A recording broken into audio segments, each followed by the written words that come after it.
राष्ट्रवादी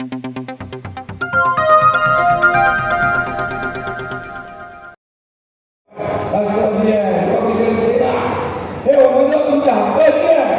हे हक्काचे उमेदवार तुम्ही निवडून द्या आणि करून काम करून घ्या. काम करून हक्काचा उमेदवार असेल, हक्काचा या ठिकाणी जेव्हा सदस्य निवडून जातो तेव्हा तुमच्या काम करून काम करून देऊ शकता.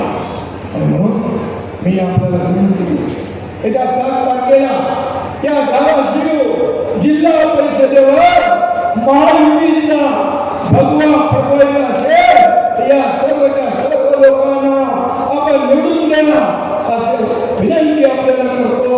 जिथे धनुष्यबाण असेल तिथे धनुष्यबाण, जिथे घड्याळ असेल तिथे घड्याळ, जिथे कमळ असेल तिथे कमळ.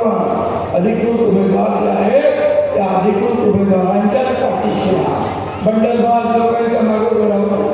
हे सांगतील आम्हाला पालकमंत्र्याचा सपोर्ट आहे, आम्हाला ह्या मंत्र्याचा सपोर्ट आहे, आम्हाला एकनाथ शिंदेचा सपोर्ट आहे. बिलकुल छोट जे शिवसेनेचे अधिकृत उमेदवार त्यांनाच मतदान करा, जे भाजपचे अधिकृत उमेदवार त्यांनाच मतदान करा, जे राष्ट्रवादीचे अधिकृत उमेदवार त्यांनाच मतदान करा. बोगस लोकांना काय करायचं माहिती नाही, कारण हे लोक अधिकृत उमेदवार निवडून आल्यावर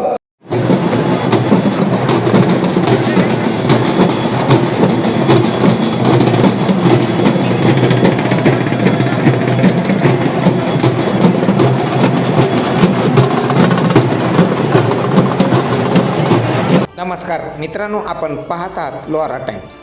लोहारा टाइम्समध्ये आपलं स्वागत आहे. उमरगा लोहारा मतदारसंघातील जिल्हा परिषद आणि पंचायत समिती निवडणुकाच्या पार्श्वभूमीवर महायुतीच्या सर्व उमेदवाराच्या प्रचारार्थ शिवसेना मुख्य नेते तथा महाराष्ट्र राज्याचे उपमुख्यमंत्री माननीय एकनाथ शिंदे यांची लोहारा तालुक्यातील जेवळी येथे भव्य जाहीर सभा घेण्यात आली आहे.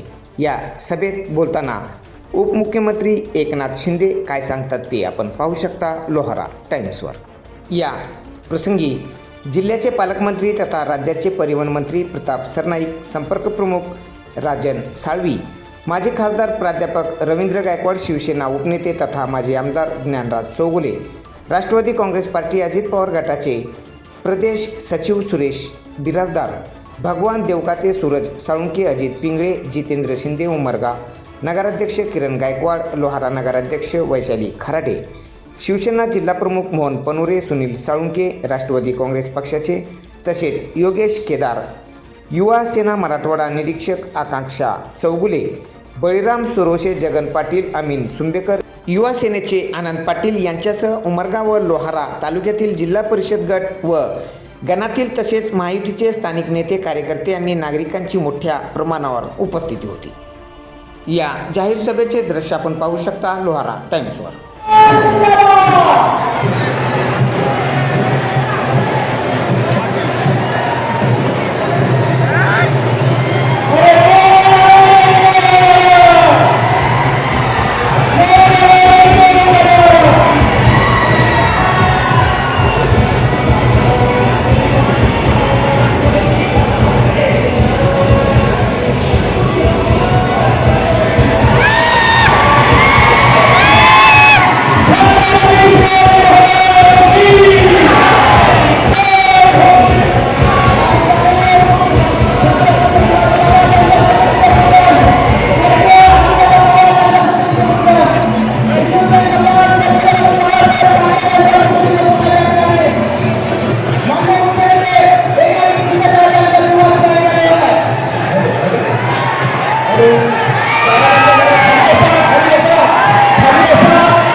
आणि आपल्या सगळ्यांना या ठिकाणी वंदन करायला आलोय, भेटायला आलोय. महात्मा बसवेश्वर बाराव्या शतकातील वीर शैव लिंगायत संप्रदायाचे धर्मगुरू काय कवय कैलास हे त्यांचं वचन प्रसिद्ध आहे. त्यांना देखील मी वंदन करतो महात्मा बसवेश्वरांना आणि त्यांना अभिवादन करतो. महाराष्ट्राचे दिवंगत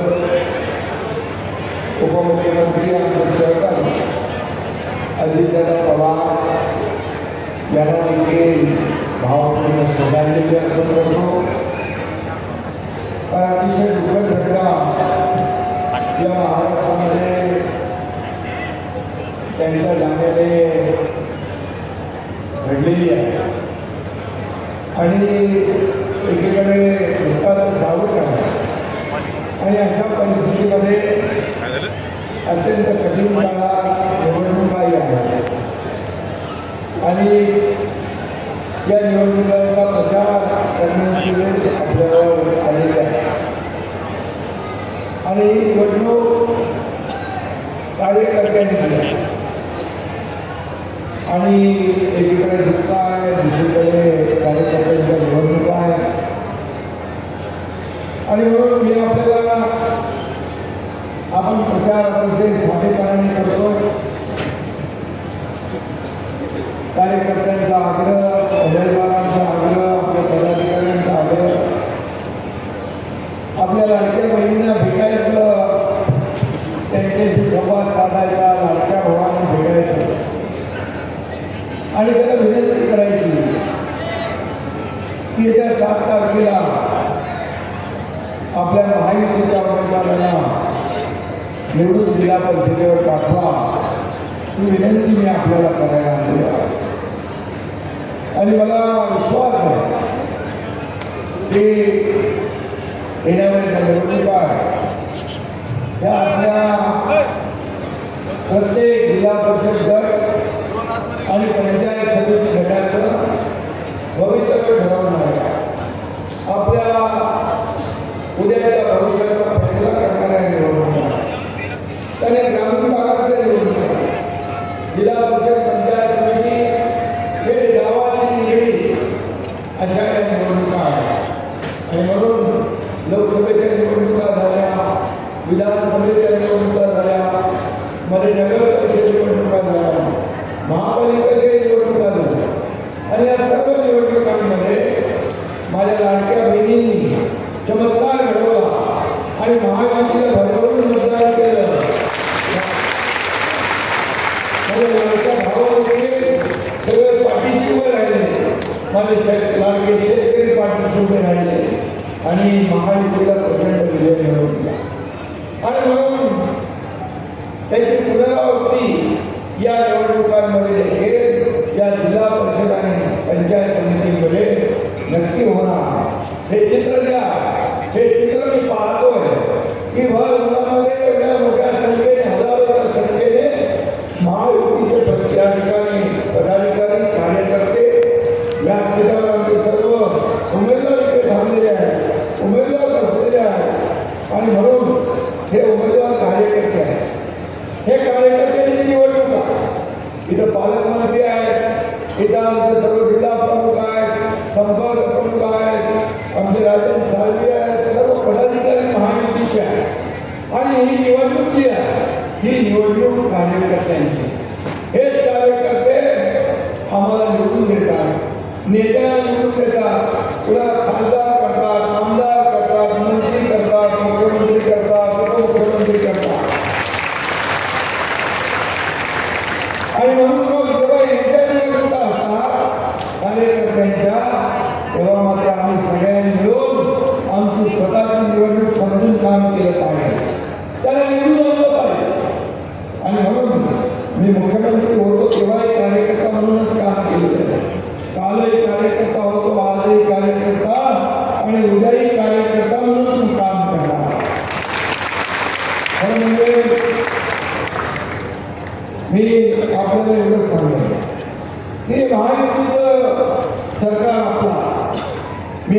वर्ष मुख्यमंत्री होतो आपल्या सगळ्यांना माहिती. या 2.5 वर्षामध्ये पायाला विक्री लावून संपूर्ण महाराष्ट्रामध्ये फिरलो, गावागावात फिरलो, जिथे जिथे संकट आलं तिथं गेलो, जिथं आपत्ती आली तिथं गेलो, ज्या ज्या ठिकाणी आवश्यकता होती त्या ठिकाणी पोहोचलो. सर्वसामान्य माणसाचं सरकार या राज्यामध्ये आपण आहे आणि अनेक प्रकल्पांना आपण चालना दिली. अनेक प्रकल्प महाविकास आघाडीच्या सरकारमध्ये बंद होते, ते प्रकल्प देखील सुरू केले.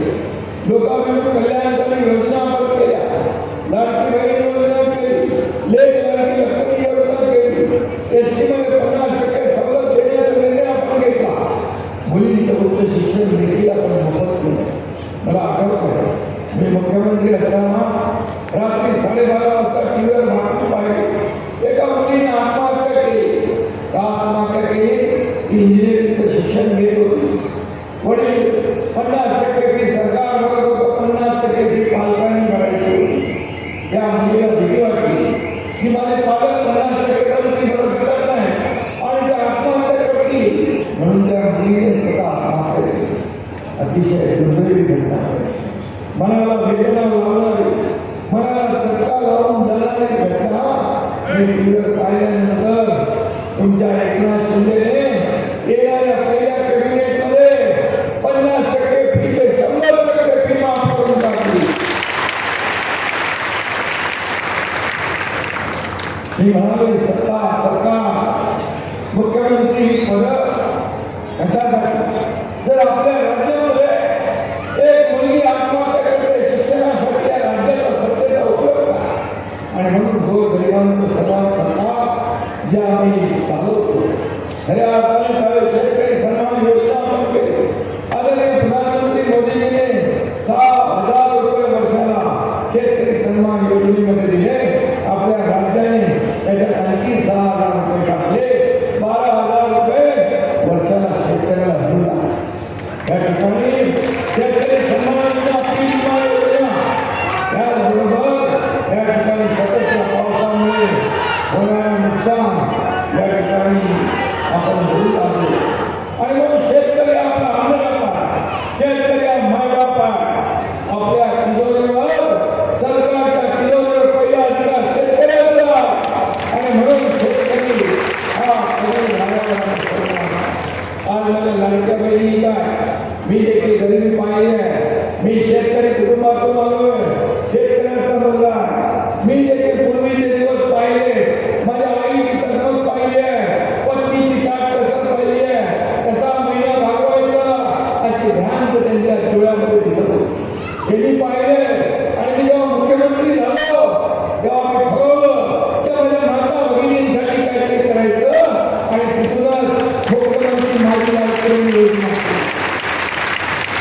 अनेक लोकांनी विरोध केला, अनेक लोकांनी खोडा घातला, अनेक लोक कोर्टात गेले, परंतु तुमचा लाडका भाऊ एकनाथ शिंदे मुख्यमंत्री होता. त्यांनी ही योजना पूर्ण केली. देवेंद्रजी अजितदादांनी ठरवलं ही लाडकी बहीण योजना किती अडचण आल्या तरी सुरू करायची. तुम्हाला माहिती आहे हे लाडक्या बहीण योजनेला वर्षाला किती रुपये खर्च होतो? 45,000 कोटी रुपये वर्षाचा खर्च. लोक हिंमत करत नव्हते, पण मुख्यमंत्री एकनाथ शिंदे मी होतो आणि माझ्या सहकार्यांना दोन्ही उपमुख्यमंत्र्यांना सांगितलं हा धाडसी निर्णय आपल्याला घ्यावाच लागेल. आणि तो आम्ही घेतला. योजना सुरू झाली. माझ्या लाडक्या बहिणी आपल्या प्रपंचाला आधार देऊ लागल्या, आपल्या प्रपंचाचं छोटं मोठं काम करू लागल्या. मुलांच्या फी असतील, घरातल्या माणसाचा आधार पण असेल, हे करू लागल्या. मला आता कोणीतरी इथं सांगितलं की जवळपास 800 महिला एकत्र येऊन त्यांनी छोटा मोठा व्यवसाय सुरू केला, क्रेडिट सोसायटी केली आहे, बचत गट केले. कितीतरी सक्सेस स्टोरी आहे. या लाडक्या बहिणींनी छोटा छोटा व्यवसाय करत मोठे व्यवसायाला हात घातला. ही अर्थव्यवस्थेला चालना देणारी योजना. काही ठिकाणी गरीब कुटुंब एक कुटुंब पाहिलं अतिशय दुर्गम रानामध्ये राहत होतं. एक त्यांचा मुलगा आणि 2 आई वडील. त्यांना विचारलं तुमचं कसं चाललं? मला एक आहे भाताची शेती करतो, इथे भात शेती करतो आणि बाकी काय की बोले तुम्ही 1500 रुपये देता, मीठ चटणी मीठ तेल आणतो आणि आम्ही पूजा करतो. असे लोक आहे. या गरिबाला मदतीचा हात देणारा निर्णय आम्ही घेतला. त्याचा आम्हाला आनंद आहे, समाधान आहे. आणि अनेक लोक निवडणूक काळामध्ये निवडणूक आयोगाला पत्र दिलं ही योजना बंद करा म्हणून, पैसे थांबवा म्हणून. तर मी तुम्हाला सांगतो आता 3 महिन्याचे एकदम 4,500 रुपये तुमच्या खात्यामध्ये जमा होणार. आणि मी हेही सांगतो कोणी माहिती तरी माझ्या लाडक्या बहिणी योजना कधीही बंद होणार नाही.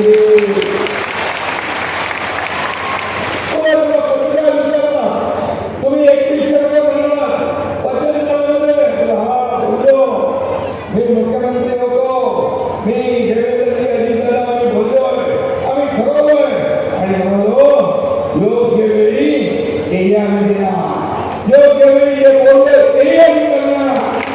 आम्ही कुठे फुकटचं आश्वासन देत नाही, जे बोलतो ते करतो. माझ्या सर्वसामान्य कुठल्याही असू दे, माझ्या लाडक्या बहिणी लाडके भाऊ शेतकरी ज्येष्ठ युवा या सगळ्यांच्या हाताला काम मिळालं पाहिजे. या जिल्ह्यामध्ये उद्योगधंदे आले पाहिजे. हे उदय सामंतांनी सांगितलेलं या ठिकाणी जे आपल्याला छोटे मोठे उद्योग माझ्या लाडक्या बहिणीच्या बचत गटाला उद्योग त्यांना माल आपण द्यायचे काही त्यांचं जे साहित्य त्यांनी बनवलेले पदार्थ ते विकण्यासाठी त्याचं मार्केटिंग ब्रँडिंग ही देखील योजना आपण करतोय. झालेला आम्हाला बघायचं हा शब्द आहे एकनाथ शिंदेचा, तुम्हाला मी सांगतो बोलतो आम्ही करतो. माझे शेतकरी बांधव देखील आम्ही आश्वासन दिले. वचननाम्यामध्ये पत्रकार विचारता कर्जमाफी कधी होणार, कर्जमाफी संदर्भात देखील एक बैठक झाली. मुख्यमंत्री आमची अजितदादा आमची बैठक बैठक झाली. आम्ही एक कमिटी गठीत केलेली आहे आणि कमिटीच्या आवाहनानंतर जे बोललो आम्ही कर्जमाफीवर आश्वासन दिले, माझ्या शेतकऱ्यांना मी सांगू इच्छितो, विश्वास देऊ इच्छितो, तोही निर्णय मी घेणार आणि माझ्या शेतकऱ्यांना आणि अशा अनेक योजना आपण या ठिकाणी केल्या. शासन आपल्या दारी सगळ्यात महत्वाकांक्षी प्रकल्प आपण सुरू केला. बाळासाहेब सांगायचे कार्यकर्ता घराला नाही लोकांच्या दारात सोडून दिसतो. ही योजना शासन आपल्या दारी घेऊन गेलो. 5 कोटी लोकांना त्याचा फायदा झाला. त्या योजना पूर्वी नव्हत्या, होत्या. लाभार्थी नव्हते, होते. सगळं होतं. परंतु या योजना ज्या आहेत या खरा दारापर्यंत पोहोचवण्याचं काम केलं. आता आपण नवीन योजना केली आहे. शासन आपल्या दारीप्रमाणे आरोग्य आपल्या दारोदारी आरोग्याच्या व्यवस्था येईल. माझ्या माता भगिनी भाऊ शेतकरी यांच्या आरोग्याच्या तपासण्या होतील, त्यांना तात्काळ त्या ठिकाणी उपचार होतील, त्यांचे जीव वाढतील. यापेक्षा काय करण्याचं काम असतं. तथा धाराशिव जिल्ह्याचे पालकमंत्री आदरणीय प्रतापजी सरनाईक साहेबांना विनंती करतो की आपण या मंचाला संबोधित करावं. एकदा हात वरती करून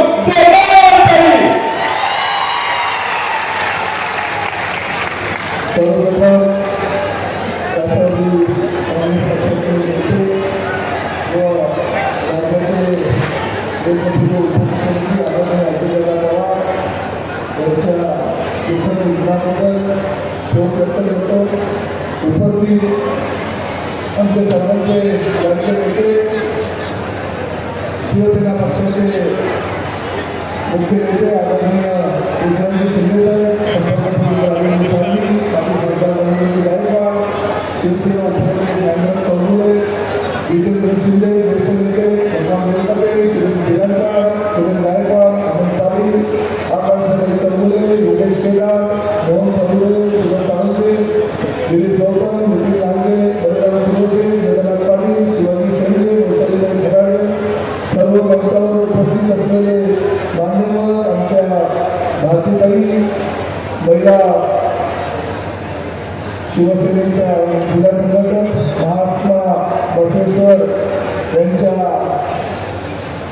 प्रतिमेला मी प्रथमतः त्यांचा आशीर्वाद घेतो. आम्ही छत्रपती शिवाजी महाराज डॉक्टर बाबासाहेब आंबेडकर यांना अभिवादन करतो. प्रामुख्यानं आपल्या जिल्ह्याचा पालकमंत्री म्हणून काम करत असताना गेल्या वर्षभरामध्ये अनेक उपक्रम या परिसरामध्ये राबवण्याची संधी उपलब्ध करून आपण दिल्याबद्दल सर्वप्रथम धाराशिवच्या जनतेच्या मनापासून आभार व्यक्त करतो. या धाराशिव जिल्ह्याचा पालकमंत्री म्हणून नेमताना शिंदे साहेबांनी एक वेगळा विचार कदाचित माझ्या बाबतीत केला असेल की ठाणे मुंबईपासून एवढं लांब असलेल्या या धाराशिव जिल्ह्यामध्ये तसं बघायला गेलं तर प्रगती फार कमी प्रमाणात होत होती, परंतु एकनाथ शिंदे साहेब म्हणून राज्याचे मुख्यमंत्री म्हणून आले आणि त्यानंतर त्यांनी धाराशिव जिल्ह्याचा कायापालट करण्यासाठी जे काही परिश्रम घेतले, प्रयत्न केले आणि त्या प्रयत्नाचा भाग म्हणून रायनाथ चौधरीच्या मतदारसंघात विकास करण्यासाठी ठरवले. अनेक विकास कामं या परिसरामध्ये आपण करतोय आणि मला अभिमान ह्यासाठी वाटतोय की ह्या परिसरातील भारतीय जनता पक्षाचे नेते आणि आमदार राणा रणजित पाटील यांच्या साथीनं आपण भविष्यामध्ये धाराशिव जिल्हा कसा विकसित होईल यासाठी प्रयत्न करतो. करोडो रुपयाची विकास कामं आपण या परिसरामध्ये विकास व्हावा यासाठी खर्च करतो आणि पुढल्या 4 वर्षामध्ये जास्तीत जास्त खर्च या महायुतीच्या माध्यमातून या जिल्ह्याच्या विकासासाठी कसा होईल यासाठी प्रयत्न करतो. शिंदे साहेब नेहमीच म्हणत आले आपल्या लाडक्या बहिणीसाठी जास्तीत जास्त आपल्याला मदत करायची, कोणी निर्णय घेतला नव्हता, राज्याच्या कुठल्याही मुख्यमंत्र्यांनी निर्णय घेतला नव्हता. आता निर्णय आपल्या सर्वसामान्य महिलांना आणि प्रामुख्याने लाडक्या बहिणींना 1500 रुपये देण्याचा निर्णय आदरणीय एकनाथ शिंदे साहेबांनी घेतला आणि ताबडतोब 1500 रुपये निर्णय घेतला.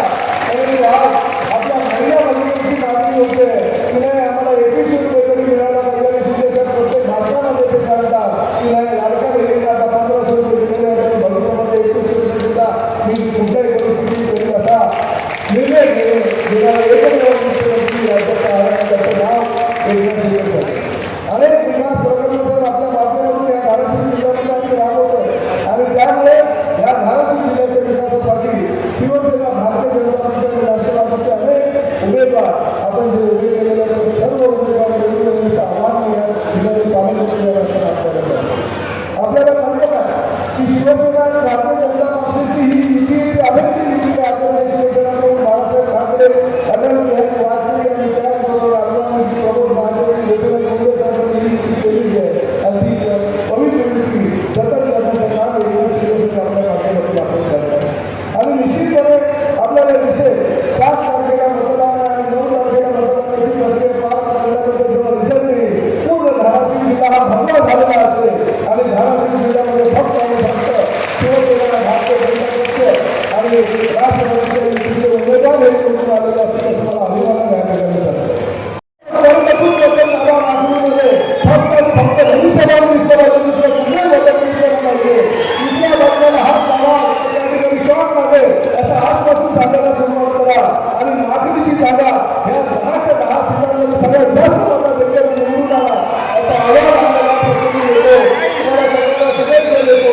आपल्याला शिंदे साहेबांना अनेक 3 बैठका घेतल्या, 3 काही सभा घेतल्या सोलापूर जवळमध्ये असल्याने आपली रजा देतो. जय हिंद, जय महाराष्ट्र. यानंतर त्याचं नियोजन आपल्याला ऐकायचं आहे.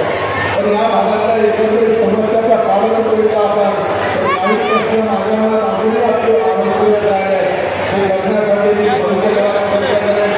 सरकार बनवावे लागणारा निधी आणण्यासाठी या निधी सर्व आमचे जिल्हा परिषदेचे सदस्य प्रयत्नामध्ये लागतील. आपण ज्या भागात राहतो त्या भागात छोट्या पंढर करून आपण ज्याला संबोधलेलं मागणी या ठिकाणी जिल्ह्यात प्रकल्प आहे त्या ठिकाणी पर्यटन केंद्र हे विकसित करण्याचं स्वप्न या